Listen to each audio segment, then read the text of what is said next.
Hello future CMS, I am a qualified cost accountant CMA Aditya Prajapati. और आज हम करने जा रहे हैं सीएमए फाउंडेशन बिजनेस लॉ का लेक्चर नंबर 10, जो कि होगा हमारा इंडियन कॉन्ट्रैक्ट एक्ट 1872 के ऊपर। आज हम लोग देखने वाले हैं other essential elements of a contract part 2। हम लोगों ने पार्ट 1 देख लिया है और आज हम देखने वाले हैं पार्ट 2। अच्छा, पार्ट 2 में क्या देखेंगे सर, वो सब टॉपिक आज हम लोग देखते हैं। ठीक है, आज हम लोग मेनली हम लोग का आज फोकस होगा सर किस पे सर, फ्री कंसेंट। कौन सा टॉपिक के ऊपर होगा आज हम लोग का, फ्री कंसेंट। तो आज हम लोग फ्री कंसेंट का मतलब समझेंगे। इससे पहले वाले दिन ने हम लोगों ने क्या समझा था,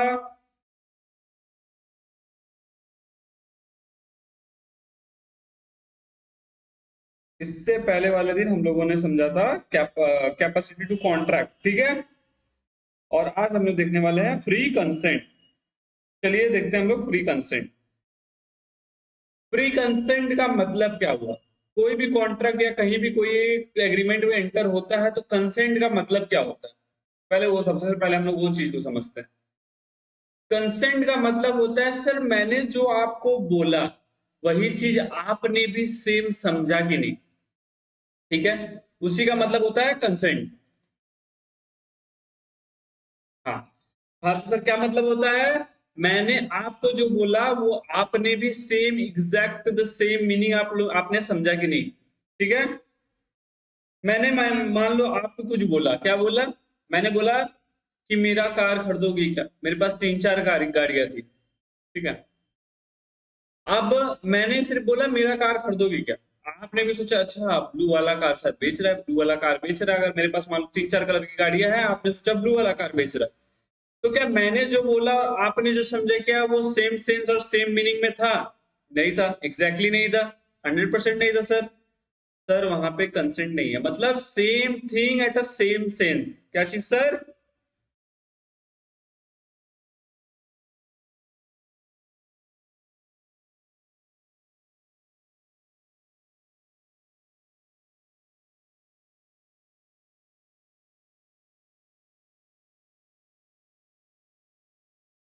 तो हम लोगों ने समझ लिया sir, same thing plus same sense.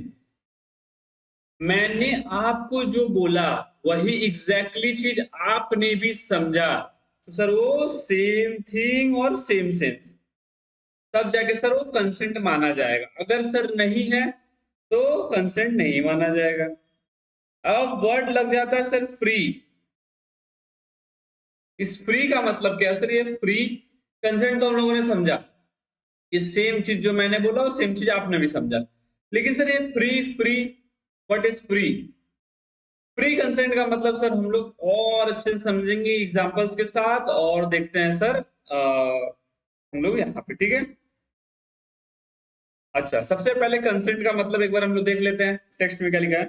To और more person are said to consent when they agree upon the same thing in the same sense। सबसे पहले आप लोगों ने ये समझ लिया कि same thing in the same sense तो क्या होता है, कंसेंट, जो मैंने आप लोगों को बताया। ठीक है, कंसेंट। अच्छा, उसके बाद हम लोग क्या लिखा है, parties are said to have be consented when they agree upon the same thing and in the same sense. समझ में आ गया, सेम चीज मतलब same thing at a same sense. when parties make some fundamental error, ठीक है, as to nature of the transaction or person dealt with the subject matter of the agreement, when they are not agreed upon the same thing in the same sense, they cannot be a consent, there cannot be consent when contract cannot arise in absence of a consent। मतलब मैंने आपको कुछ बोला और आपने दूसरा कुछ समझा, तो सर फंडामेंटल एरर हो गया ना। मैंने कुछ बताने का कोशिश किया, आपने समझा कुछ, तो सर यहाँ पे कंसेंट कैसे हुआ सर? सेम थिंग तो हुआ ही नहीं। मैंने जो चीज आपको बताने की कोशिश किया, जिस वे में बताने की कोशिश किया, आपने नहीं समझा, सर वहां पे कंसेंट नहीं है। जहां कंसेंट नहीं है सर वहां कॉन्ट्रैक्ट। समझ में आया? हाँ सर समझ में आया। अच्छा, अब सर फ्री कंसेंट, कंसेंट तो अभी तक आपने बताया, तो फ्री कंसेंट क्या है? फ्री कंसेंट, फ्री कंसेंट के बारे में बताइए। अब आपने कंसेंट समझा दिया, कंसेंट हम लोग को समझ में भी आ गया। सर फ्री कंसेंट क्या होता है? फ्री कंसेंट बोल के कुछ डिफाइन नहीं है। क्या सर, फ्री कंसेंट बोल के कुछ भी डिफाइन नहीं है। लेकिन फ्री कंसेंट कब होगा, अगर ये कुछ चीजें नहीं होंगी, वो डिफाइंड है। क्या चीज? फ्री कंसेंट तभी होगा जब ये सब चीजें नहीं होंगी, वो डिफाइंड है। वो क्या क्या चीजें हैं सर? वो 5 चीजें आपकी डिफाइंड है। 5 चीजें क्या क्या है सर? पहला नंबर है सर कर्सन, सेक्शन नंबर 15 इसके ऊपर बताता है सर कर्सन। ठीक है। सेकंड नंबर है सर अनड्यू इन्फ्लुएंस। ठीक है। थर्ड नंबर है सर फ्रॉड, फोर्थ है मिसरिप्रेजेंटेशन एंड फिफ्थ है मिस्टेक। ये सर 5 चीजें ऐसी है, अगर ये नहीं होंगी और same thing at the same sense अगर समझा होगा, तो क्या माना जाएगा? Free consent. क्या मैंने आप लोगों को बताया सर? 5 चीज। पहला क्या है सर?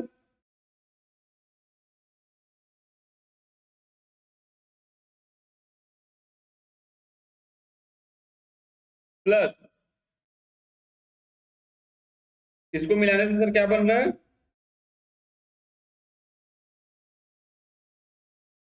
कंसेंट। अब इसमें और क्या क्या लगाना है सर? फ्री। फ्री कैसे लगेगा सर, अगर इसमें से 5 चीजें नहीं होंगी तो?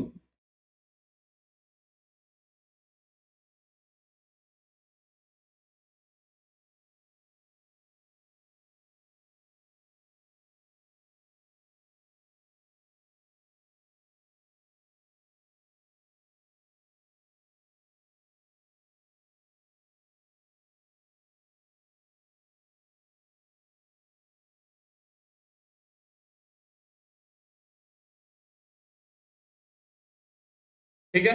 अगर ये 5 चीजें,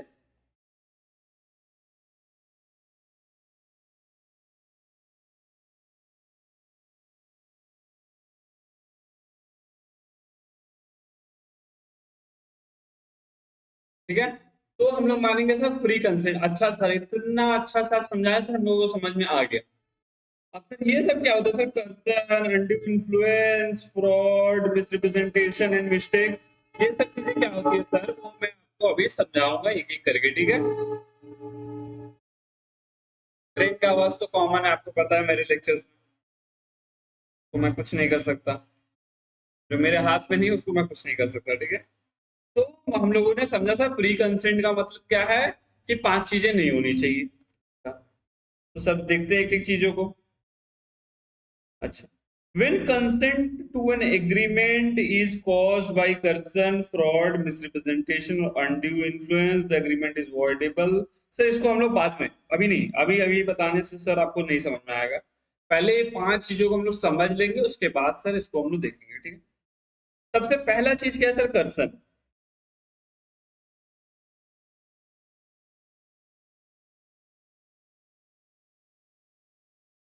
सबसे पहला चीज है सर कर्सन। कर्सन का मतलब क्या होता है? ठीक है। अब मुझको क्या करना था, किसी से लैंड खरीदना था, मान लो। ठीक है। अब मेरे को पैसे देने नहीं थे। मैंने क्या किया, उसके उसको बुलाया, उसका बेटा को भी बुलाया, बेटे के सर पे ऐसे बंदूक तान दी।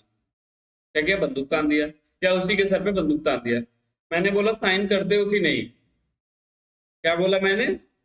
साइन करते हो कि नहीं? मैंने बना के लेकर आया हूं क्या सर? एग्रीमेंट।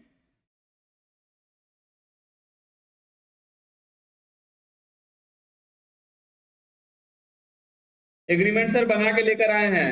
हम बोल रहे उसमें साइन करते हो कि नहीं? तो मेरे को क्या चाहिए? साइन। वो भी सर डरपोक।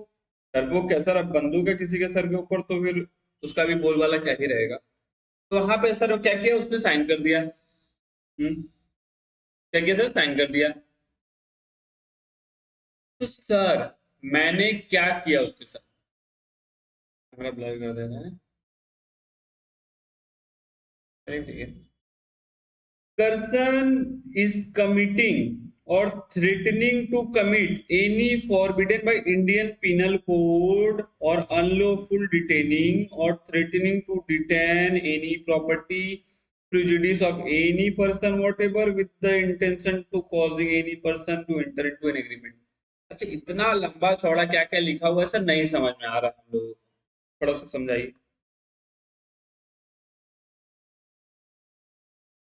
एक एक चीज हम लोग पढ़ेंगे और समझेंगे, ठीक है? तो एक एक चीज हम लोग पढ़ते हैं और समझते हैं। कर्सन इज कमिटिंग, कमिटिंग मतलब क्या सर? कर्सन हो रहा है, कैसे हो रहा है वो सब हम लोग देखते हैं, ठीक है? Threatening to commit any act forbidden by act forbidden by Indian penal code. Indian penal code क्या है सर? जहां पे आपका क्राइम होता है, ठीक है? वहां पे सर इंडियन पिनल कोड में जो सर उसमें क्राइम डिफाइंड है कि ये क्राइम है, क्राइम ये सब होते हैं, किसी को मार देना, चोरी करना, जान से मार देना, मर्डर करना, हाफ मर्डर करना, सब वो वहां पे इंडियन पिनल कोड में डिफाइंड है। तो वहां पे सर वो एक्ट में वो जाके पढ़ रहा है। अनलॉफुल डिटेनिंग का मतलब क्या होगा सर? किसी को बंदी बना लेना। कैसे बंदी बना लेना सर? अनलॉफुल मतलब अब मान लीजिए किडनैपिंग टाइप। क्या? अनलॉफुल डिटेनिंग का मतलब क्या सर? किडनैपिंग। अब किडनैपिंग कर ली किसी का, और थ्रेटनिंग टू डिटेन, और आप उसको धमकी दे रहे हो कि नहीं तो मैं तुमको किडनैप कर लूंगा। Any property prejudice to any person whatever, कोई प्रॉपर्टी, ठीक है? या किसी का होता है ना सर, जमीन हड़प लूंगा, तो वो बोलते हैं नहीं सर मैं उसका जमीन हड़प लूंगा, तो प्रॉपर्टी। या किसी पर्सन को अगर आप डिटेन कर ले रहे हो, मतलब पर्सन को किडनैप कर ले रहे हो, ठीक है? With the intention of causing any person, आपका इंटेंशन क्या है? उस पर्सन को एग्रीमेंट में लेकर आना, उसकी वजह से। क्या है? उस पर्सन को एग्रीमेंट में लेकर आना उसकी वजह से। समझ में आया? तो यही होता है सर कर्सन। जो sir Indian penal code act में डिफाइंड है वो सब सर क्राइम्स, ठीक है? उसके बाद आप या फिर अनलॉफुल डिटेनमेंट कर ले रहे हो, किडनैपिंग कर ले रहे हो, या धमकी दे रहे हो किडनैप करने से, उसका प्रॉपर्टी या पर्सन। क्यों? क्योंकि उसको एग्रीमेंट में लाना आपका मेन मोटिव क्या है? क्या मेन मोटिव है सर? एग्रीमेंट में लाना।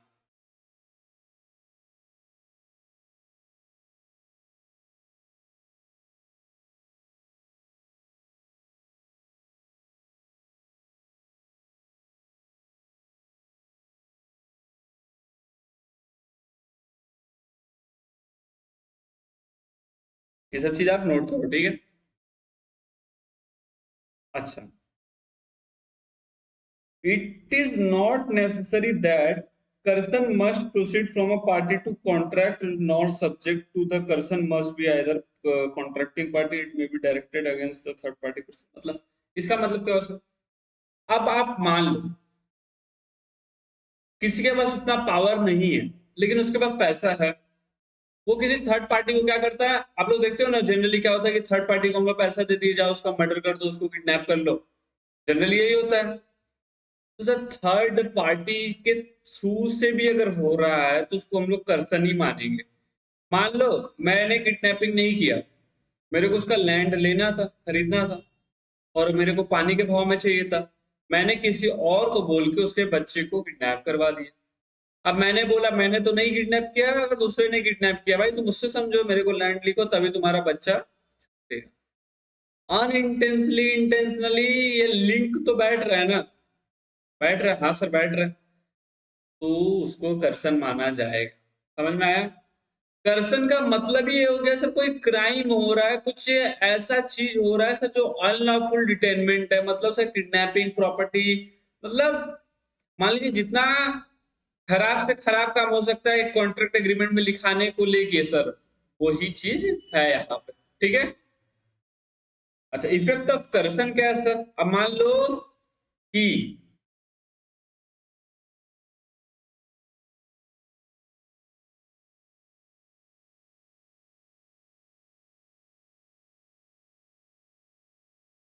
नेक्स्ट,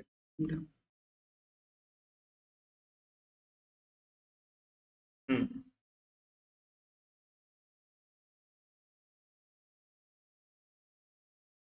हम्म, मान लो कि किसी को लैंड लिखवाना था, उसने अब लिखवा ही लिया, वो एग्रीमेंट बन गया, ठीक है? अब क्या कानून उसको क्या करेगा? मंजूरी देगा, क्योंकि अब साइन तो हो गया भाई। अब क्या रेमेडी क्या है? बचने का कुछ उपाय उपाय है? कुछ है बचने का उपाय उपाय? एक सेकंड।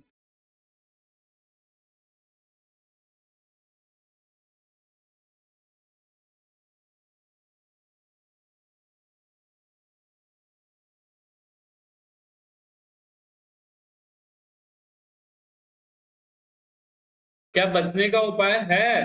बताइए आप लोग। तो उस समय क्या होगा सर, उस समय क्या होगा कि वॉइडेबल हो जाएगा वो चीज सर। वॉइडेबल हो जाएगा इसका मतलब क्या है सर? वॉइडेबल हो जाएगा जिसके साथ जो एग्रीव्ड पार्टी है, जिसके साथ गलत हुआ है, जिसने सर मान लो लिखा, उसके सर के ऊपर बंदूक था तब लिख दिया, बाद में क्या हो सकता है, कर सकता है सर? वॉइडेबल। वॉइडेबल में क्या होता है सर? वो वैलिड भी हो सकता है, वो वॉइड भी हो सकता है। आप लोगों को मैंने बताया था ना सर, वॉइडेबल में दो चीजें हो सकती है, या तो वैलिड या तो वॉइड। तो उसके ऊपर है सर, उसको वैलिड करना है या वॉइड करना है। Voidable at the option of the parties whose consent was obtained। उस समय सर किसके ऊपर, सर के ऊपर सर बंदूक रख के सर, जिसके ऊपर भी सर उसके हाथ में से इसको वॉइडेबल करा। समझ में आ गया? ये वॉइडेबल है। अच्छा, पर्सन टू whom द, मतलब जैसे जिसको सर पैसा दिया है सर उससे वो रीपे करवा सकता है। Person to whom money has been paid और एनीथिंग डिलीवर्ड। नहीं तो सर आप सोचो, अगर इसको, अगर ये पावर नहीं दिया जाए, अगर इसको ये पावर नहीं दिया जाए, मेरे को किसी से 10 लाख का जमीन लिखवाना है, किसी को मैंने 1 लाख रुपए दिए, वो गया उसके बेटे को किडनैप कर लिया, मैंने यहाँ पे 50 हजार में जमीन निकाल लिया, 1.5 लाख में काम खत्म। यही होता है ना सर, पूरा इंडिया में तो होता यही। हाँ सर, ये बिल्कुल होता। तो उसी से बचने के लिए नहीं सब लॉज बनाए जाते हैं। क्राइम से बचने के लिए ना सर लॉ है। और क्या है, क्राइम से बचने के लिए लॉ है, बिल्कुल सर। सर वही चीज है, समझ गए आप लोग? तो सर जिसके साथ, जिसका कंसेंट ऑब्टेन किया गया है सर, उसके हाथ में सबसे पहला चीज है सर उसको वॉइडेबल कराना। दूसरा चीज है सर मनी जो उसने दिया है उसको वापस लेना। तो सर एक्ट के थ्रू उसको मिले, ठीक है। अच्छा, उसके बाद क्या है sir? Threat to commit suicide whether it is, whether is it a person. Threat to commit suicide, हम किसी को सर थ्रेट दे रहे हैं कि तुम सुसाइड कर लो। Suicide through suicide, though forbidden by Indian Penal Code, is not punishable as a dead man cannot be punished. But Section 15 declares that committing or threatening to commit any act forbidden by Indian Penal Code is curson, and threat to commit will regards to be as a curson। मैंने आपको क्या बताया sir? Indian penal Code में जो भी crime defined है, कुछ भी क्राइम, अगर उसके थ्रू से सर वो एग्रीमेंट साइन हो रहा है, उसके थ्रू से सर एग्रीमेंट को कुछ भी हो रहा है, तो उसको कर्सन माना जाएगा। वही चीज लिखा है सर। अगर आप लोग ध्यान से पढ़ते हो तो ये लाइन का मतलब आप लोग समझोगे। क्या मतलब है sir? But section 15 declares that committing or threatening to commit any act forbidden by Indian penal Code is coercion. कोई भी चीज सर जो इंडियन पिनल कोड में सर डिफाइंड है सर उसको कर्सन माना जाएगा। समझ में आ रहा है आप लोगों को कर्सन? तो सर एक लाइक शेयर एंड सब्सक्राइब पहले आप कर लो अगर ये वीडियो देख रहे हो तो, ठीक है। अच्छा, तो हम लोग अच्छे से सर कर्सन का मतलब हम लोग समझ गए। कर्सन का मतलब हम लोगों ने समझ लिया, कर्सन का मतलब। अब अगर हम लोग बात करते हैं अनड्यू इन्फ्लुएंस का मतलब क्या होता है, कि अनड्यू इन्फ्लुएंस का मतलब क्या होता है, इसका मतलब बताइए। इसका मतलब क्या होता है, समझते हैं। अब मान लो मैं आपको पढ़ा रहा हूँ, ठीक है, मैं आपको पढ़ा रहा हूँ और मेरे जैसा मान लो कोई पढ़ाने वाला नहीं है इस फील्ड में, ठीक है। तो मैं हायर पोजीशन पे हो गया, आप क्या हो गए सर? लोअर पोजीशन पे हो गए। मैं आपको मान लो आपको पढ़ना ही है, अगर नहीं पढ़ोगे तो पास ही नहीं कर पाओगे या कुछ भी ऐसा, मान लो एकदम हाइपोथेटिकल एग्जांपल में हम लोग जा रहे हैं। तो मैंने बोला तुम कुछ भी, मतलब ऐसा कुछ ला के दो, घर से गोल्ड चुरा के दो, ऐसा कुछ भी मैंने बोल दिया, ठीक है। आप करके दे देते हो मेरे को। मैं क्या हूं sir? Higher position, dominating position पे हूं। आप उस पोजीशन पे नहीं हो, मैं आपसे कुछ करा लिया डोमिनेटिंग पोजीशन में रहने के चलते। क्या सर? डोमिनेटिंग पोजीशन में रहने के चलते, तो उस समय सर अनड्यू इन्फ्लुएंस आ गया। क्या गया? Undue influence. Undue influence, influence क्या सर? मेरे हायर पोजीशन में होने के वजह से आपने वो किया ना। इन्फ्लुएंस का मतलब क्या होगा, मेरे हायर पोजीशन की वजह से होने से आपने किया, और सर वो अनफेयर था। क्या था वो? अनफेयर था। सर वो हो जाता है अनड्यू इन्फ्लुएंस। तो सर एक बार पढ़ते हैं इसको एग्जाम्पल के साथ, और भी देखेंगे, और से इसमें थोड़ा सा बड़ा ये टॉपिक है तो उसको समझेंगे और भी एग्जाम्पल के साथ, ठीक है।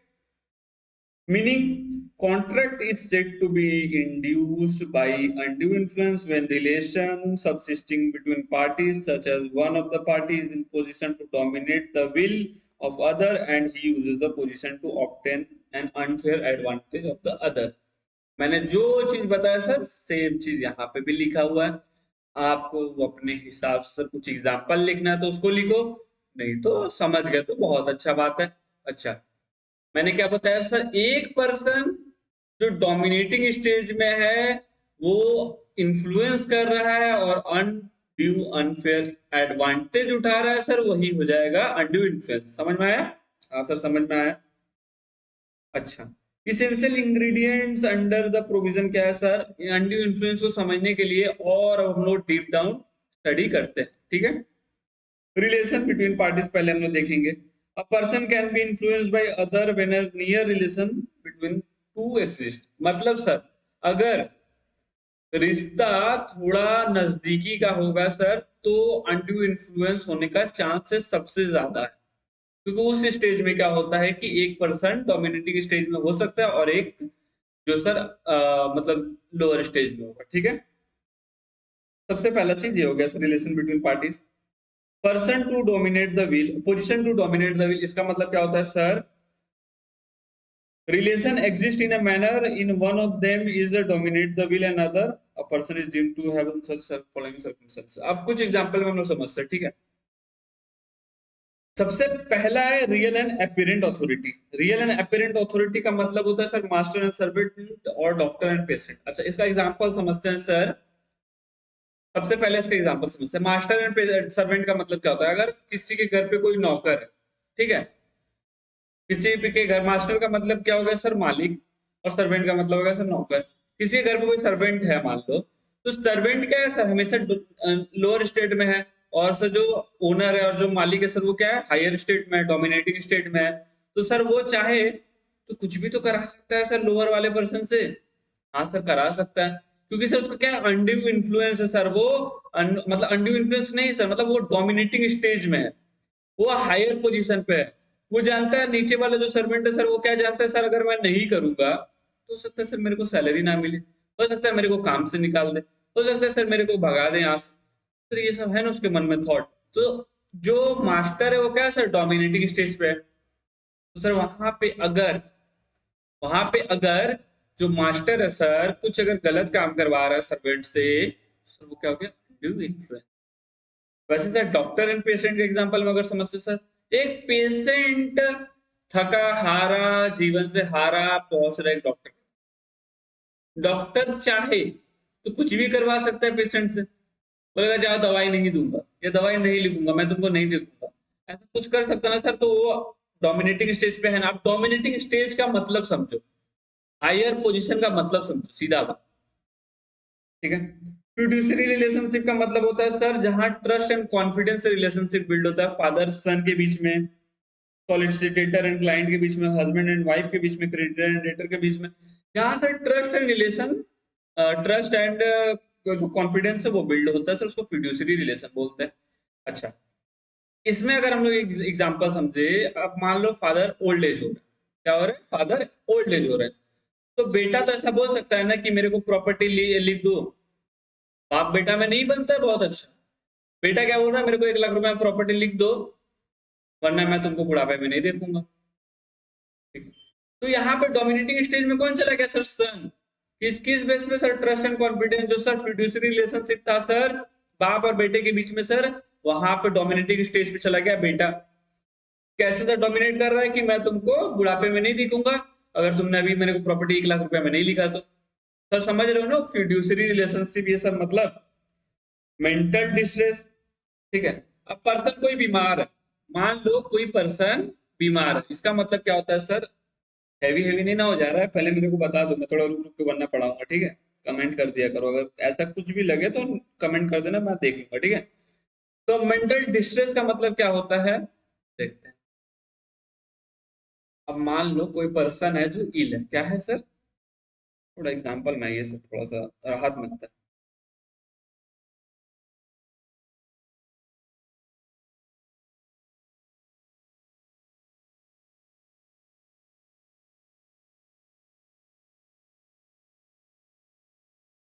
क्या है सर, केयर टेकर, इसका केयर टेकिंग करता था, इल पर्सन का, कौन सा पर्सन का।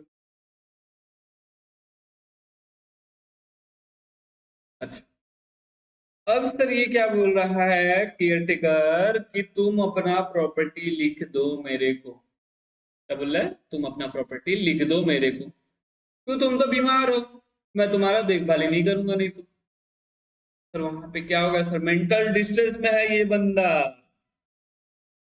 कैसे sir, undue influence can be caused against a person to get his consent on a contract where mental capacity of a person is temporarily or permanently affected by reason of a mental or bodily distress, illness or old age। समझ में आया, समझ में आया जो चीज मैंने बताया, वो समझ में आया। हाँ सर समझ में आया सर, मेंटल डिस्ट्रेस का मतलब भी समझ में आया। क्या समझ में आया सर, कोई आदमी सर मान लो बीमार है, कुछ है सर, और दूसरा पर्सन जो केयर टेकर है या कोई भी है, उसका फायदा कैसे उठा रहा है कि अगर तुम नहीं करोगे तो फिर दिक्कत है भाई, मैं तुमको केयर टेकिंग नहीं करूंगा या कुछ भी नहीं करूंगा। तो सर वहां पे वो जब पोजीशन वैसा क्रिएट हो रहा है तो सर उसको हम लोग बोलते हैं मेंटल डिस्ट्रेस। कैसे sir, mental capacity of the person is temporarily or permanently affected by the reason of a mental, उसके बाद sir bodily distress, illness of old age. समझ में आया, आज से समझ में आया। अच्छा, अनकॉन्सिनेबल बार्गेन, इसका मतलब क्या, अनकॉन्सिनेबल बार्गेन बताओ। कोई पर्सन, कोई जो डोमिनेटिंग स्टेज में है, वो 10 लाख के जमीन को बोल रहा है मैं 1 लाख रुपए ही दूंगा, लिखना है लिखो नहीं तो फुटो। क्या, लिखना है लिखो वरना फुटो। When one person is in a position to dominate the will of other and consent is apparently unconscionable, that is unfair, it is presumed by law that consent have been obtained by undue influence, money lending transaction and in gifts। समझ में आ गया, money lending transaction and gift. अच्छा समझ में आ गया sir. Object must be take undue advantage getting other. समझ में आ गया सर, ऑब्जेक्ट क्या है सर, इन्फ्लुएंस करके सर अनफेयर टेक एडवांटेज लेना, ठीक है, यही ऑब्जेक्ट है। बर्डन ऑफ प्रूफ अब किसके ऊपर रहेगा सर, आप बताओ, बर्डन ऑफ प्रूफ किसके ऊपर रहेगा, थोड़ा सा आप सोचो, बर्डन ऑफ प्रूफ किसके ऊपर रहेगा। सर जिसके साथ गलत हुआ सर उसी को तो प्रूफ करना पड़ेगा, सीधा सा बात है, इतना तो हम भी जानते सर, जिसके साथ गलत हुआ है सर उसी को प्रूफ करना पड़ेगा क्योंकि सर उसके साथ गलत हुआ। क्या समझ में आया, when a party to a contract decides to avoid the contract on the grounds of undue influence, he has to prove that। अब अगर कोई पार्टी, सबसे पहला चीज हम लोगों ने क्या समझा था सर, कॉन्ट्रैक्ट कर्सन से जब कॉन्ट्रैक्ट बनता है तो सर वो वॉइडेबल होता है, क्या होता है, वॉइडेबल होता है, कर्सन से जो कॉन्ट्रैक्ट बनता है। वैसे ही तो अनड्यू इन्फ्लुएंस से भी कॉन्ट्रैक्ट बनता है, वो भी वॉइडेबल होता है। तो ये चीज यहाँ पे था ना, तो इसको आप लोग यहाँ पे नोट कर लो। Okay।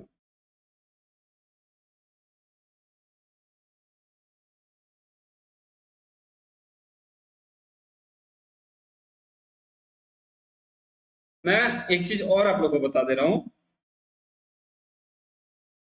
यहाँ तक, कहां तक, मिस रिप्रेजेंटेशन तक,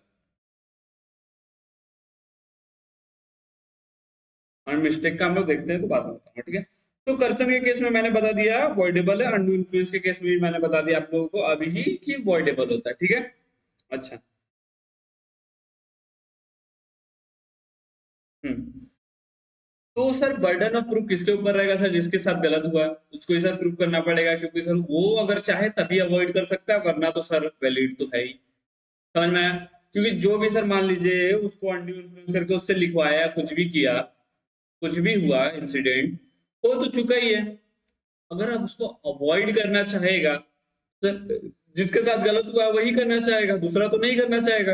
अच्छा, तो सर उसको क्या करना पड़ेगा, प्रूव करना पड़ेगा that other party in the dominate his will, की जो सर अदर पार्टी था वो कैसे डोमिनेट हिज विल कर रहा था, मतलब वो कैसे दूसरा पार्टी डोमिनेटिंग स्टेज में था, ये इसको पहले प्रूव करना पड़ेगा।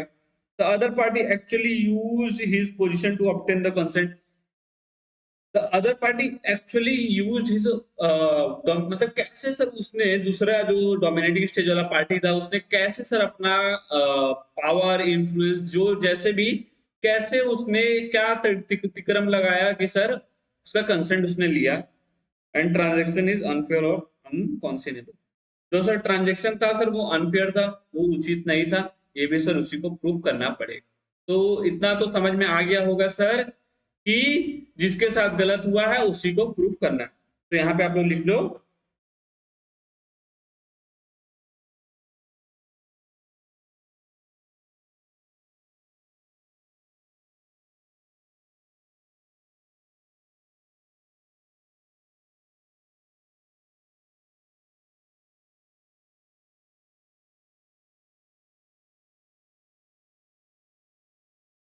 ठीक है, जिसके साथ गलत हुआ है उसी को प्रूफ करना है, और सर प्रूफ करने वाला नहीं तो और नहीं है, बाकी तो वैलिड है ही, अगर आप चाहोगे तो इसको सर वॉइड कर सकते हो, बस इसे प्रूव कर। ठीक है, क्या क्या सर, डोमिनेट द विल पहला, दूसरा सर कंसेंट लिया कैसे, और तीसरा अनफेयर था, तो हम लोगों ने समझ लिया। देखो इतना अच्छा नोट्स है ना, अगर ये नोट्स आप लोग प्रिंट करा के अगर नहीं पढ़ रहे हो तो फिर भूल जाओगे, क्योंकि बुक में कुछ अच्छा से लिखा हुआ है नहीं। आपको इतना अच्छा नोट्स मैं प्रोवाइड किया हूँ, अगर कि कोई अभी है जो देख रहा है ऐसा ये लेक्चर और वो सोच रहा है कि ये नोट्स कहाँ से मिले, कहीं तो लिंक नहीं है, डाउनलोड करने का ऑप्शन नहीं है, तो आप मेरे को मैसेज कर देना व्हाट्सएप में, टेक्स्ट नीचे जो नंबर जा रहा है वो रहा है, सीएमए फाउंडेशन लॉ लिख देना और नाम बता देना अपना, बोल दीजिए सर भेज दीजिए थोड़ा सा, मैं भेज दूंगा। उसको प्रिंट करा लो, मैं जैसे जैसे बता रहा हूँ उसको नोट करो, और आप लोगों का इजीली कंप्लीट हो पाएगा। ठीक है, तो चलो देखते हैं। Effect of undue influence voidable at the option of the parties whose consent was caused, वही चीज मैं आपको बता दे हूँ। Such contract may be set aside either obsoletely, party eliminated to avoid it has received the benefit thereafter। तो sir मैंने आप लोगों को तो वो चीज पहले ही बता दिया, जिसके साथ गलत हुआ है वो चाहे तो ये कॉन्ट्रैक्ट से 100% निकल सकता है, कोई दिक्कत नहीं। ठीक है, अच्छा हम लोगों ने सर दो चीजें देख लिया सर, क्या क्या देख लिया, कर्सन एंड अनड्यू इन्फ्लुएंस, जो फ्री कंसेंट होने वाला चीज है सर, अगर ये सब रहता है तो फ्री कंसेंट उसको नहीं माना जाता, अगर ये सब नहीं रहेगा तो फ्री कंसेंट माना जाता है।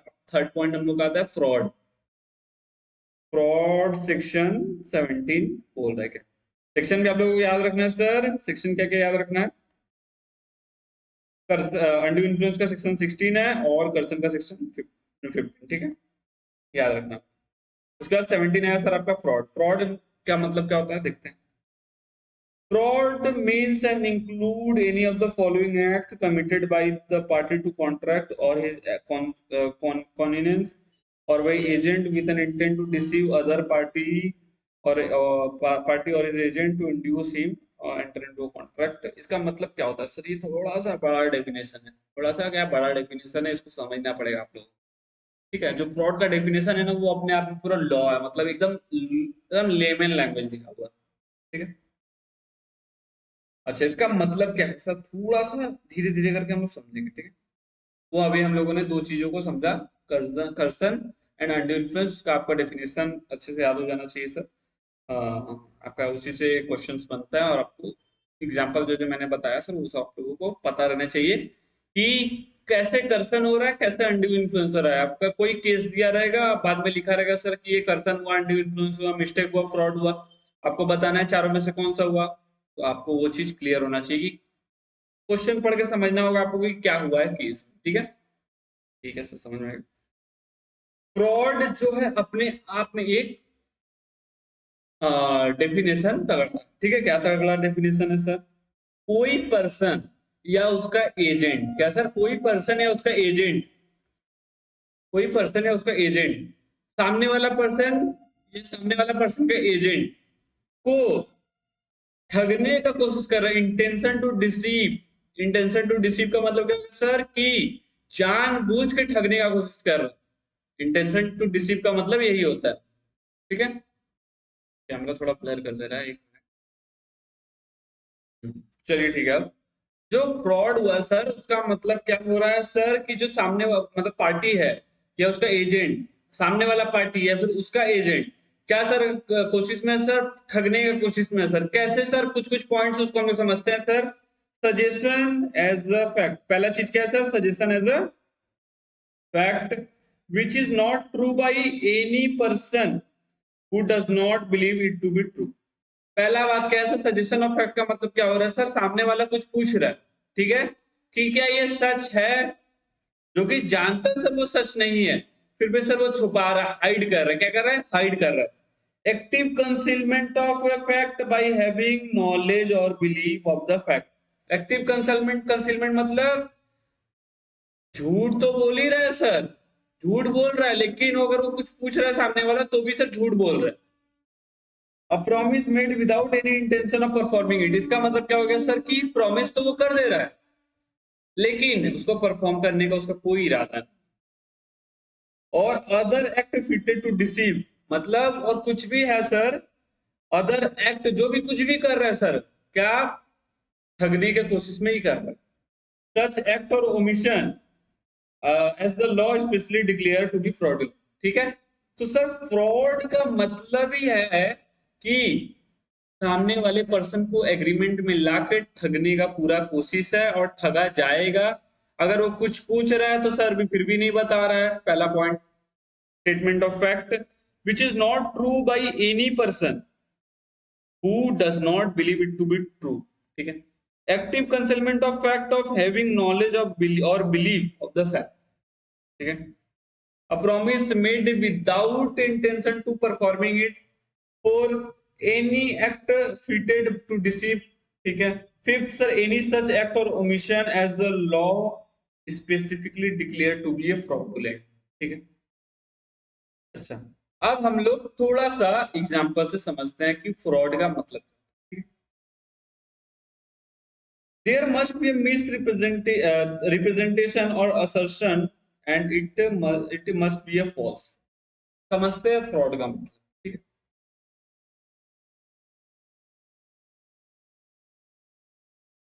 एक पर्सन के पास एक कार है, ठीक है। अच्छा, ये कार का ना भयानक एक्सीडेंट हुआ,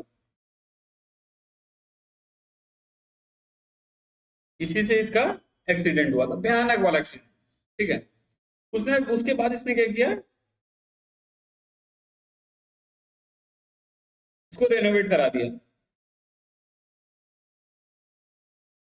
इसके बाद कार का इसने रेनोवेशन रेनोवेशन करा दिया, एकदम टकाटक कर दिया फिर से नए जैसा। लेकिन वो कार क्या है, भयानक वाला एक्सीडेंट हुआ था। ठीक है, सामने वाला पर्सन अगर कभी भी कार वार कुछ भी कर देगा तो सामने वाला पूछेगा ना, भाई कभी की एक्सीडेंटल कार है क्या? कभी एक्सीडेंट एक्सीडेंट हुआ था क्या? ऐसा तो आप पूछोगे 100%। हाँ सर, हम लोग भी अगर कार खरीदेंगे तो उससे पूछेंगे सर सामने वाले से कि हाँ कभी एक्सीडेंट हुआ था क्या ये कार का। अच्छा, स्टेटमेंट ऑफ फैक्ट, इसका मतलब क्या हो गया सर? अब हम लोग डेफिनेशन में आते हैं फिर से एक बार। ठीक है, फिर एक बार और डेफिनेशन को समझेंगे तो और हम लोगों के लिए क्लियर हो जाएगा। Suggestion as a fact which is not true by any person who does not believe to it to be true. इसका मतलब यहाँ पे सर ये जो कार था सर, उसका एक्सीडेंट हुआ था ना सर, ये तो एक फैक्ट था जिसको ये पर्सन बोल रहा है नहीं हुआ था। क्या सर? नहीं हुआ था। बोल रहा है नहीं, ये सच नहीं है, कार का कभी एक्सीडेंट हुआ ही नहीं था, ऐसा ये क्लेम कर रहा है कि कार का एक्सीडेंट नहीं हुआ था। ये तो ब्रांड न्यू कार है, मैंने तो थोड़ा बहुत ही चलाया है। लेकिन इस ये कार था पूरा renovation. Active concealment of a fact of having knowledge or belief of the fact. समझ में आ गया? अ प्रॉमिस मेड, अच्छा, a promise made without intention of performing, ये तो अदर अदर चीज हो गया। तो सर ये चीज हो जाएगा सर सजेशन ऑफ फैक्ट। समझ में आया? आपको वो चीज पता है फिर भी आप सजेस्ट कर रहे हो और उसको सामने वाले को बोल रहे हो कि नहीं ऐसा नहीं था, आप ऐसे झुठला रहे हो, आप कुछ भी गलत मतलब झूठ बोल के उस सामान को बेचना चाह रहे हो, तो सर वो कहाँ आ रहा है? फ्रॉड में आ रहा है। तो सर आप उसको छुपा रहे हो, एक्टिव कंसीलमेंट। कंसीलमेंट मतलब वो छुपा रहे हो आप उस चीज को, ठीक है। और एक्टिवली का मतलब क्या होगा सर? पॉजिटिवली छुपा रहे हो।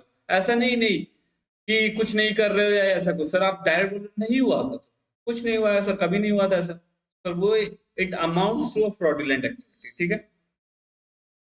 हाउएवर, अच्छा यहाँ पे हम लोग पढ़ रहे थे, जब यहाँ पे नीचे आए थे हम लोग, तो नीचे क्या देख रहे थे हम लोग देखते हैं। The following are the essential elements of a fraud, ठीक है। क्या क्या essential elements of a fraud है देखते हैं। पता नहीं आज कैमरा बार बार ब्लर कर दे रहा है, तो इसलिए वीडियो को स्टॉप करके फिर हम ठीक कर रहे हैं। चलिए ठीक है, देखते हैं। The essential elements of a fraud क्या क्या है sir? Essential element of a fraud क्या है? मतलब ये अगर क्वालिटीज होती हैं तो सर फ्रॉड उसको हम लोग समझेंगे, ठीक है। हम लोग एक कार का एग्जांपल हम लोग कैरी कर रहे थे, तो उसी को हम लोग समझेंगे, ठीक है। There must be a representation और assertion and it must be false. इसका मतलब क्या होता है सर कि मान लो ये अपना कार बेचना चाह रहा था और वो क्या रिप्रेजेंट कर रहा है? इसका इंजन एकदम सुपर्ब है, ठीक है, लेकिन इंजन में डिफेक्ट है। जो रिप्रेजेंटेशन कर रहा है मिस्टर ए, क्या वो सही है? जो रिप्रेजेंटेशन ए कर रहा है क्या वो सही है? नहीं है सर, रिप्रेजेंटेशन सही क्यों नहीं है? क्योंकि इंजन में है डिफेक्ट। तो जो रिप्रेजेंटेशन कर रहा है वो फॉल्स है। सबसे पहला चीज है सर, जो रिप्रेजेंटेशन कर रहा है वो फॉल्स है। There must be a representation assertion and it must be false, ठीक है। however silence may amounts to be a fraud or active concealment may amount to be fraud। अच्छा, इसका मतलब क्या हो गया सर? अब मान लो सामने वाला जब कार खरीदने आया, ठीक है, उसने पूछा क्या इसका इंजन डैमेज है? क्या इसका इंजन डैमेज है? लेकिन आप कुछ नहीं बोल रहे, चुप हो, कुछ नहीं बोल। आपको पता है कि इसका इंजन डैमेज है लेकिन आप फिर भी कुछ नहीं बोल रहे हो। क्या कुछ नहीं बोल रहे हो? तो whether silence is a fraud और नॉट? आंसर, साइलेंस कब फ्रॉड हो जाएगा सर? जब आपकी ड्यूटी थी और साइलेंस इक्वल्स टू स्पीच। मतलब आपकी ड्यूटी थी सर आपको बताना उसको कि हाँ इसका इंजन डिफेक्ट है, क्योंकि sir major component of a car क्या है सर? इंजन था। उसने आपसे पूछा लेकिन आपने फिर भी नहीं बताया, आप चुप है। उसको लगा अच्छा शांत है भाई, मे बी हो सकता है नहीं है। साइलेंस इक्वल्स टू स्पीच, इसका मतलब क्या हो गया? आपके चुप रहने का मतलब उसने क्या समझा? आप बोल रहे हो हाँ हाँ नहीं है, इसका मतलब क्योंकि आप आपसे उसने क्या क्वेश्चन किया था कि इसका इंजन डिफेक्टिव है, आपने कुछ नहीं बोला। नो बोलते तो नो, यस बोलते तो यस, लेकिन आप कुछ नहीं बोल रहे तो उसका मतलब क्या उसने समझा कि नो, ठीक है। तो सबसे पहला क्या हो गया sir? There must be a representation और assertion and it must be false. जो आपने रिप्रेजेंट किया और सर आपने जो भी बताया सर वो झूठा, ठीक है। Representation must related to a fact. अब representation must related to a fact का मतलब क्या हो गया? आपने जो रिप्रेजेंटेशन किया वो एक फैक्ट में कैसे सर? इंजन को आपने बताया डिफेक्टिव नहीं था लेकिन वो डिफेक्टिव था, सर वो फैक्ट था उसका, ठीक है। Representation must be made before or conclusion of the contract with an intention to induce the other party to act upon it। इसका मतलब क्या होता है कि जब वो कार लेने आया, आपने उसको क्या रिप्रेजेंट किया कि कार का इंजन एकदम परफेक्ट है, कोई एक्सीडेंट नहीं हुआ था, कुछ डैमेज नहीं है, एकदम सुपर है। लेकिन क्या था सर कि कार का इंजन डैमेज था। कॉन्ट्रैक्ट के पहले आपने उसको रिप्रेजेंट किया, कॉन्ट्रैक्ट बनने से पहले। और आपका इंटेंशन क्या था सर? कि उसको उस चीज के चलते ही कॉन्ट्रैक्ट में लेकर आ जाए। क्या? उस चीज को लेकर ही आप उसको कॉन्ट्रैक्ट में लेकर आ जाए। आपने तो बताया नहीं, आपने क्या किया? कंसील कर लिया फैक्ट्स को, ठीक है। Representation made be should be and be before the conclusion of the contract with an intention to induce the other party to act upon it, ठीक है। समझ में आ गया? Representation or statement should be made with the knowledge of its falsity or without belief the truth or recklessly not caring whether it is true or false. अच्छा sir, आपको तो पता था कि उसका कार का इंजन खराब, ठीक, लेकिन फिर भी आपने उस सच को छुपाया। और recklessly not caring weather it is true और फॉल्स मतलब कि सर आपने बताया भी नहीं कि ये सच है या झूठ, ठीक है। रेकलेसली मतलब क्या हो गया सर, एकदम ध्यान बिना दिए हुए आपने कुछ छुपा रहे हो, ठीक है। The other party must have been indented to act upon the representation of, आपके सर बताए हुए चीजों पे अदर पार्टी ने रिलाई किया और कॉन्ट्रैक्ट में इंटर कर लिया। आपके बताए हुए चीजों के वजह से उसने बताए हुए आपने बताया जो, उसी से सर वो रिलाई करके कॉन्ट्रैक्ट में इंटर हो गया। मान लो अभी एक एग्जांपल लेते हैं, मैंने क्या बोला कि ये मशीन जो है ये 1000 यूनिट्स रोज से प्रोड्यूस कर सकती है। आपके बातों के ऊपर रिलाई करके ना सर उसने ले लिया कि हाँ ये 1000 यूनिट प्रोड्यूस कर पाएगी, और तो उसके पास कुछ चेक पॉइंट था नहीं, उसने सर आपके बातों पे विश्वास करके ले लिया कि हाँ ये तो सर 1000 यूनिट्स प्रोड्यूस कर पाएगी रोज, तो बहुत बढ़िया बात है सर, प्रॉफिट ही प्रॉफिट सब कुछ होगा। तो वो आपके बातों के ऊपर रख लिया, मतलब the other party must have been induced to act upon the representation और असर्शन, आपने जो बताया उसी पे उसने एक्ट कर दिया, ठीक है। द अदर पार्ट, उसके बाद क्या लिखा है sir, the other party must have relied upon the representation or must have been deceived, मतलब आपके रिप्रेजेंटेशन पे वो उस कॉन्ट्रैक्ट में एंटर हुआ और उसके साथ सर डिसीव मतलब उसको वो ठगा गया। क्या हुआ सर, ठगा गया। the other party acting on the representation must have consequently suffered a loss, के बाद क्या हुआ वो सर उसने लॉस सफर किया उस कॉन्ट्रैक्ट में एंटर होने के चलते, कि सर एक फ्रॉड का कॉन्ट्रैक्ट बन गया, ठीक है। तो सर हम लोगों ने समझा यहाँ पे क्या क्या, सबसे पहला चीज है आपका जो रिप्रेजेंटेशन और असर्शन था, क्या रिप्रेजेंटेशन और असर्शन था सर, वो गलत था। दूसरा सर वो एक रिप्रेजेंटेशन है फैक्ट था, ठीक है। तीसरा representation made before the conclusion of the contract with an intention to deceive the other party और इंड्यूस, मतलब उसको कॉन्ट्रैक्ट में लाने के लिए वो आपका रिप्रेजेंटेशन था, ठीक है। चौथा क्या था सर, कि आपके नॉलेज में था वो चीज लेकिन फिर भी आपने नहीं बताया और छुपा लिया उस चीज को सर। पांचवा चीज क्या था सर, आप जो सामने वाला पार्टी था सर वो इंड्यूस हो गया और आपके बातों पे सर उसने रिलाई कर लिया, और सर रिलाई करके सर क्या हुआ सर, उसके साथ ठगी हुआ और उसने सफर्ड लॉस किया। ये सब चीजें अगर लाइन से सब मैच कर रही है सर तो वो फ्रॉड माना जाएगा, क्योंकि sir essential ingredients of a fraud थे ये सब, ठीक है। समझ में आ गया हम लोगों को essential ingredients of a fraud का मतलब। अच्छा, तो हम लोगों ने अच्छे से समझा ये। अच्छा, अब अब होगा क्या, फ्रॉड मान लो हो गया तो अब होगा क्या, एक्चुअल में कंक्लूजन होगा क्या। फ्रॉड तो होना था, हो गया। Effect of fraud with validity upon validity of a contract, इसका मतलब क्या होता है कि अब होगा क्या उस कॉन्ट्रैक्ट का, when consent to an agreement is caused by fraud the contract is voidable। मैंने ऊपर ही आप लोगों को बता दिया चार चीजों में voidable है, coercion, undue influence, fraud and misrepresentation, चार चीजों में ये voidable है। at the option of the party defrauded and he was the following remedies, जिसके साथ गलत हुआ, ना कि जिसने गलत किया, उसके हाथ में कहां से रेमेडी आएगा, जिसके साथ गलत हुआ उसके हाथ में चॉइस है क्या क्या कर सकता है वो। he can resign the contract within a reasonable time, वो चाहे तो वो कॉन्ट्रैक्ट से वो बाहर निकल सकता है with in a reasonable time, एक स्पेसिफिक टाइम के अंदर। कैन स्यू फॉर डैमेजेस, उसके साथ साथ जो गलत हुआ वो उसको केस कर सकता है कि ये सब मेरे डैमेजेस हैं, आपको उसका पेमेंट करना पड़ेगा। he can insist on performance of the contract on the condition that he shall be put in a position in which he had been or representation had been true, इसका मतलब क्या होता है सर, समझते हैं। सबसे पहला चीज क्या था sir, he can resign the contract, मतलब सर वो उस कॉन्ट्रैक्ट से बाहर निकल सकता है एक रीजनेबल टाइम के अंदर। एकदम ध्यान से समझना है इसको, वो पहला चीज क्या कर सकता है, उस कॉन्ट्रैक्ट से बाहर निकल सकता है एक रीजनेबल टाइम के अंदर। दूसरा चीज कर सकता है सर कैसे, डैमेज को क्लेम कर सकता है, जो उसका डैमेज है सर वो उसको क्लेम करना चाहता है कि हाँ मेरे को डैमेज हुआ है सर तो मेरे को क्लेम दे दो। तीसरा चीज क्या है सर, बोल रहा है कि जो भी उसको फैक्ट और कंसीलमेंट और रिप्रेजेंटेशन झूठ झूठ बताया गया था, ठीक है, और उसको समझ के ही तो वो उस कॉन्ट्रैक्ट में आया ना, उस एग्रीमेंट में आया। उसको उसी पोजीशन में ला के दो जो जो उसने बताया था, जिस जो जो स्टेटमेंट ऑफ फैक्ट्स थे, जो जो रिप्रेजेंटेशन था, वो सच होना चाहिए और वो उसी पोजीशन पे होना चाहिए जो पोजीशन पे वो समझ के कॉन्ट्रैक्ट में इंटर हुआ। समझ में आ रहा?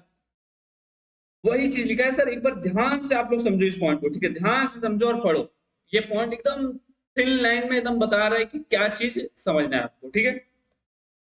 He can insist on performance, क्या कर सकता है सर, इंसिस्ट कर सकता है कि हाँ वो परफॉर्मेंस के लिए इंसिस्ट, क्या इंसिस्ट कर रहा है, on condition that he shall be put in position in which he would have been taken, he had been, the representation made been true। जो रिप्रेजेंटेशन था वो ट्रू हो जाएगा, उसको उस पोजीशन में लाके रख दो। ये सर जिसके साथ फ्रॉड हुआ वो बोल सकते, ठीक है। तो तीन चीजें थी, पहला सर वो कॉन्ट्रैक्ट से बाहर निकल सकता है समय के साथ, दूसरा सर डैमेज क्लेम कर सकता है, और तीसरा क्या है, वो उस पोजीशन में फिर से आ सकता है।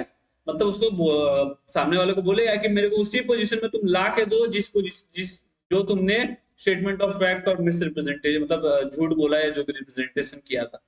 तो ये एक चीज है सर, समझ में आया? He can insist on performance of contract on condition that he shall be put in a position in which he would have been had the representation made been true। जो रिप्रेजेंटेशन था वो सच करा के दो। अच्छा, उसके बाद क्या एक्सेप्शन है? अब एक्सेप्शन आ गया। एक्सेप्शन क्या है सर? फ्रॉड तो समझ लिया, फ्रॉड का एसेंशियल इंग्रेडिएंट भी समझ लिया, अब एक्सेप्शन आ गया। अब एक्सेप्शन में क्या है? एक्सेप्शन में सर दो एक्सेप्शन, एक्सेप्शन में दो एक्सेप्शन है। पहला एक्सेप्शन का मैं एक एग्जांपल से मैं आपको समझाता हूं। इसके पास एक मशीन है जो यहां से थोड़ा सा डैमेज है, क्या है? डैमेज। इस सामने वाला खरीदना है, ठीक है, बायर, ठीक है, सेलर, ठीक है। अच्छा, ये बायर और ये सेलर है। अच्छा, जब ये सर ये मशीन को लेने आया, इसने क्या बोला कि हाँ ये मशीन ठीक है पूरा, क्या है, ये मशीन ठीक है पूरा। एक मिनट, ये मशीन ठीक है पूरा, किसने बोला? लेकिन ये चाहता तो ये मशीन का एक बार इंस्पेक्शन कर लेता, घूम घूम के देख लेता कि कहीं से डैमेज वेमेज तो नहीं है। मैं तो पूछ रहा हूँ, कहीं से तो डैमेज वेमेज नहीं ना है। मैं कार लेने आया, मेरे सामने कार रखी हुई है, मैं इसका गेट तो खोल के देखूंगा ना, हाँ खुल रहा है कि नहीं खुल रहा है। मैं बैठ के तो देखूंगा स्टेयरिंग घूम रहा है कि नहीं घूम रहा है। मैं इससे थोड़ी पूछ लूंगा कि स्टेयरिंग घूम रहा है ना, बोला हाँ घूम रहा है, चक्का ठीक है ना, हाँ हाँ ठीक है। मैं सब कुछ पूछूंगा, मैं देखूंगा अभी तो उसको देखूंगा ना, 100% देखूंगा ना। वो बोल रहे ठीक है तो मैं क्या ठीक है मान लूंगा, मैं देखूंगा ना उस चीज को। हाँ सर देखेंगे आप। तो वही चीज लिखा हुआ है, आप उस चीज को देख सकते थे, उसका इंस्पेक्शन कर सकते थे। क्या आपको एकदम, अब मान लो आप कार लेने आए हो, ठीक है, आपको समझ में आ रहा है सब कुछ। अब ऐसा तो नहीं है कि 100 किलोमीटर चला के चेक करोगे, लेकिन आप देख तो सकते थे उसका स्टेयरिंग घूम रहा है कि नहीं, चक्का ठीक है कि नहीं, गेट खुल रहा है कि नहीं। जनरल इंस्पेक्शन तो कर सकते थे ना, कि वो सब भी नहीं कर सकते थे और उसके बातों पे सिर्फ रिलाई करना था। नहीं सर, वो देख सकते थे, 100% देख सकते थे। वही चीज लिखा सर, एक्सेप्शन क्या होगा, उसको फ्रॉड नहीं माना जाएगा और कॉन्ट्रैक्ट वॉइडेबल नहीं होगा। किस किस केसेस में सर, वो देखते हैं किस केसेस में उसको वॉइडेबल नहीं माना जाएगा, समझते हैं। If the party whose consent was caused by silence which amounting to fraud had means of discovering the truth with ordinary diligence। का मतलब क्या हुआ, जो सामने वाला जब पूछा वो नहीं बोला कुछ, लेकिन आप देख तो सकते थे, इंस्पेक्ट तो कर सकते थे, जाके एक चक्कर मार के तो देख सकते थे हाँ ये कार ठीक है कि नहीं, कोई डैमेज वैमेज तो नहीं है, कुछ वो जो बता रहा है नहीं बता रहा है वो तो देख सकते थे ना। मतलब ऑर्डिनरी डिलीजेंस का मतलब क्या हो गया, आप मैकेनिक नहीं हो, आपको नहीं समझ में आ गया इंजन सही है कि खराब है, इंजन कितना चला हुआ है, मीटर टेम्पर्ड है कि नहीं है, नहीं समझ में आएगा, लेकिन अपना सेंस से, अपने दिमाग से गेट खोल के देख सकते थे, स्टीयरिंग काम कर रहा है कि नहीं देख सकते थे, चाबी लगाने से कार ऑन हो रहा है कि नहीं हो रहा है देख सकते थे ना। उसके बातों पे रिलाई आ गए तो कॉन्ट्रैक्ट में नहीं एंटर हो जाओगे, आप तो देखोगे ना अपना ऑर्डिनरी डेलीगेंस से। अपना ऑर्डिनरी डेलीगेंस का मतलब क्या होगा सर, अपने से चेक तो करोगे ना आप, कुछ सही है या उसका रिप्रेजेंटेशन आप एक बार वेरीफाई तो करोगे ना, वही चीज। If the party whose consent was caused by silence while amounting to fraud had the means of discovering the truth with ordinary diligence, आप चाहते, आप उससे पूछ रहे हो कि ये मशीन डैमेज है कि नहीं है कहीं से कोई तरफ से, आप अगर घूम के नहीं देख रहे हो और बाद में बता रहे हो कि ये डैमेज मशीन था, उसने बोला नहीं कुछ, इसको फ्रॉड नहीं माना जाएगा, क्योंकि आप चाहते, आपको करना था ऑर्डिनरी डिलीजेंस में, आपको एक बार देखना चाहिए था कि सही है कि नहीं सब कुछ, तो वो ऑर्डिनरी डिलीजेंस हो गया, आपको देखना चाहिए था, लेकिन आप फिर भी नहीं देख रहे हो, आप फिर भी उसके बातों पे रिलाई करके सिर्फ ले रहे हो, तो उसको फ्रॉड नहीं माना जाएगा और अवॉइडेबल नहीं होगा, क्योंकि आपके सामने पड़ा हुआ था जब आपका कार या मशीन या कुछ भी के लिए कुछ भी, तो आप उसको देख सकते थे। ऑर्डिनरी डिलीजेंस में आपको देखना पहला exception. The fraud which did not cause the consent of the party to agreement। अच्छा, जो फ्रॉड था वो एग्रीमेंट में कॉज नहीं था, मतलब एग्रीमेंट में आना वो फ्रॉड का कॉज नहीं था, उसको सर एंटर करना ही था, उसको एंटर करना ही था उसको एग्रीमेंट में, तो वो सर वो देख भी नहीं रहा था कि मेरे साथ फ्रॉड हो रहा है कि नहीं, फ्रॉड सर कॉज नहीं था, उसको एग्रीमेंट में उसके साथ आना था, ठीक है। तो उस केस में भी सर हम लोग का मानना होगा सर वो कि फ्रॉड नहीं है and it is not a voidable contract. तो हम लोगों ने सर बहुत ही अच्छे तरीके से अभी तीन चीजों को समझा सर। फ्री कंसेंट, पहले तो हम लोगों ने कंसेंट का मतलब समझा, कंसेंट का मतलब same thing plus same sense. उसके बाद हम लोगों ने समझा कि सर पांच चीजें हैं, पांच ऐसी चीजें हैं जो सर अगर मतलब नहीं रहेंगी तो माना जाएगा उसको फ्री कंसेंट।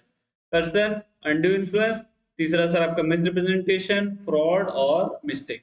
उसमें सर हम लोगों ने तीन टॉपिक को बखूबी बहुत अच्छे से समझा, कर्सन, अनड्यू इन्फ्लुएंस एंड फ्रॉड। इसका डेफिनेशन भी हम लोगों ने समझा, कर्सन का मतलब हम लोगों ने समझा, कर्सन मतलब सर क्या हो रहा है कि कमिट और मतलब कुछ गलत हो रहा है जो कि सर इंडियन पीनल कोड में लिखा हुआ है, ऐसा सर मतलब डिफाइंड है कहीं ना कहीं सर, वो सब मतलब जहां से गलत काम एकदम मतलब कुछ गलत काम हो जा रहा है वहां, तो सर समझ में आया कर्सन। अनड्यू इन्फ्लुएंस में सर समझा हम लोगों ने, एक डोमिनेटिंग पोजीशन पे है सर जिसका सर व्हील को डोमिनेट कर रहा है सर, जो डोमिनेटिंग स्टेज है वो व्हील को डोमिनेट कर रहा है, अच्छा उसको हम लोगों ने समझा।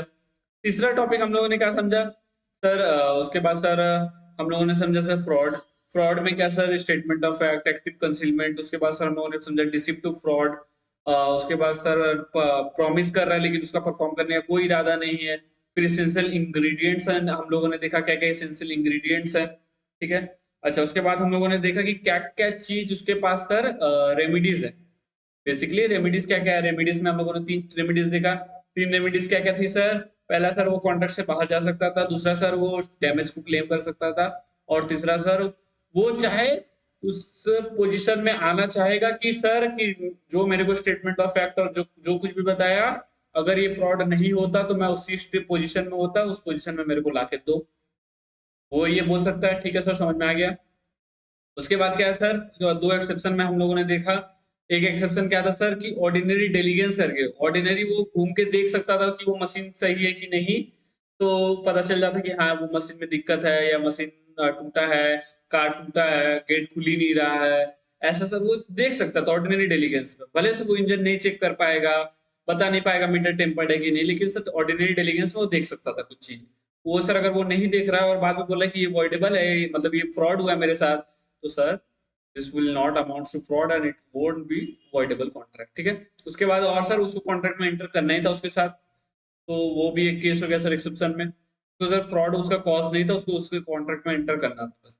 अच्छा, हम लोगों ने सर इतना चीज बहुत अच्छे से समझा, ये हम लोगों का सर 10th लेक्चर था। अगर सर ये वीडियो आप लोगों को किसी भी तरह से सर मदद कर रहा है तो सर लाइक शेयर सब्सक्राइब करो, इससे मेरा मोटिवेशन थोड़ा सा हाई होता है। अब मोटिवेशन हाई का मतलब क्या हो गया सर, थोड़ा बताइए मोटिवेशन हाई। मोटिवेशन हाई मतलब सर नए नए आइडियाज और सर मतलब और एग्जांपल देके और अच्छे तरीके से मेरा भी समझाने का मन करता है। तो ये सब सर इस वीडियो में आज हम लोग यहीं तक, आज इस वीडियो को यहीं पे हम लोग एंड करते हैं, ठीक है?